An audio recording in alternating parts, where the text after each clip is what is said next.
Aujourd'hui nous sommes le dimanche 17 août 2025 et l'on se retrouve pour les chroniques du soleil, ta guidance qui t'indique tes points forts, tes qualités, tout ce qui est un pilier de ton expansion, de ta réussite, de ton épanouissement.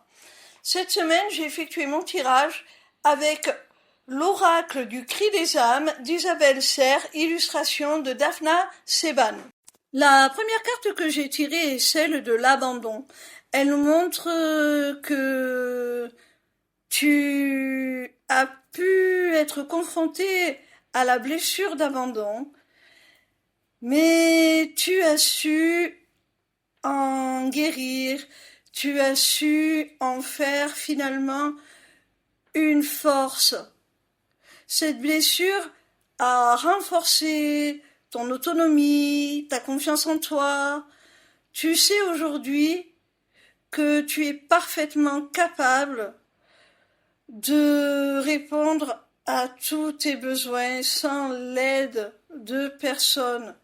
Tu t'autosuffis et cela te procure une véritable sensation de sécurité.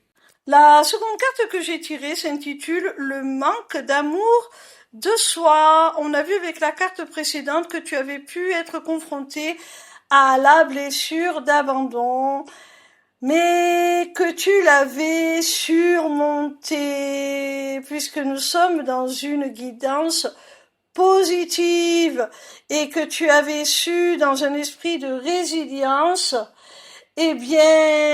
la transformer, cette blessure d'abandon, en un moteur vers ta liberté, ton autonomie, ton indépendance. Et du coup, cette blessure d'abandon qui justement génère ce manque d'amour de soi,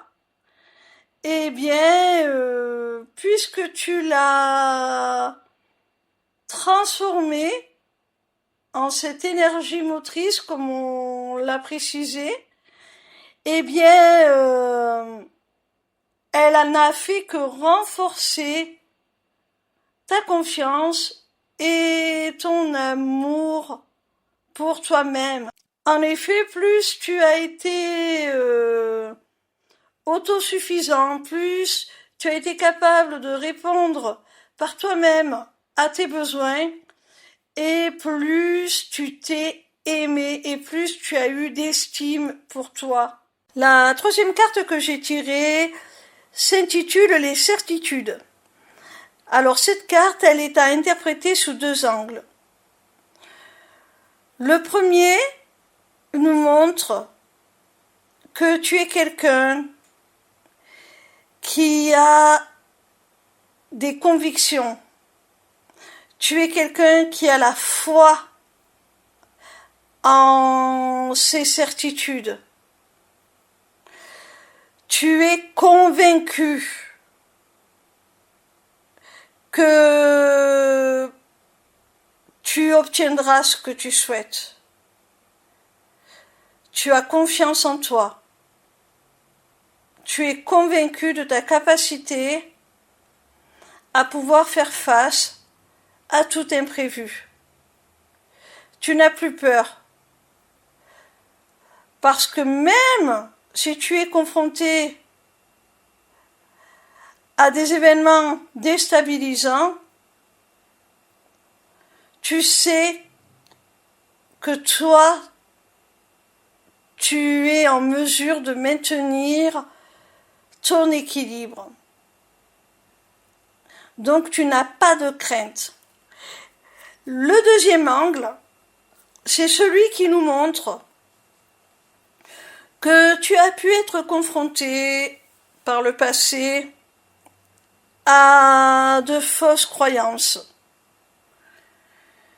Et tu étais dans des certitudes erronées. Tu t'étais convaincu de certaines choses. Tu avais de fausses idées. Mais il ne faut pas oublier que nous sommes dans une guidance positive. Donc si cette carte est placée là dans le cadre de cette guidance, ça signifie que tu as été capable de faire le distinguo entre la réalité, entre ton potentiel et ces fausses croyances, ces fausses certitudes. La quatrième carte que j'ai tirée a pour titre les relations toxiques. On a vu au cours de cette guidance que tu avais pu subir la blessure d'abandon, qui avait pu engendrer un manque d'amour de toi et qui avait pu aussi te faire adhérer à des idées fausses te concernant toi-même, concernant ton potentiel, tes capacités. Et tout ça a pu te conduire à rentrer dans des relations toxiques.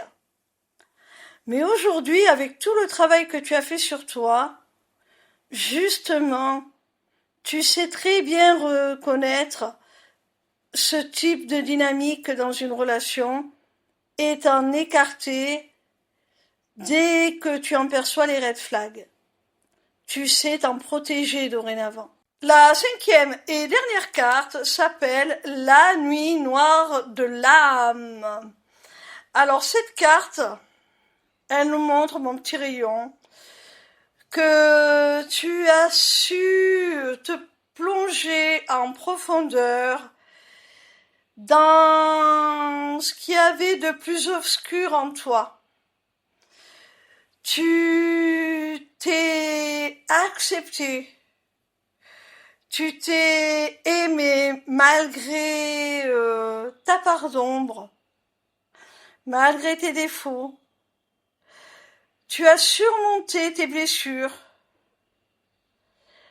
Tu as traversé des moments pénibles, mais ça t'a fait grandir.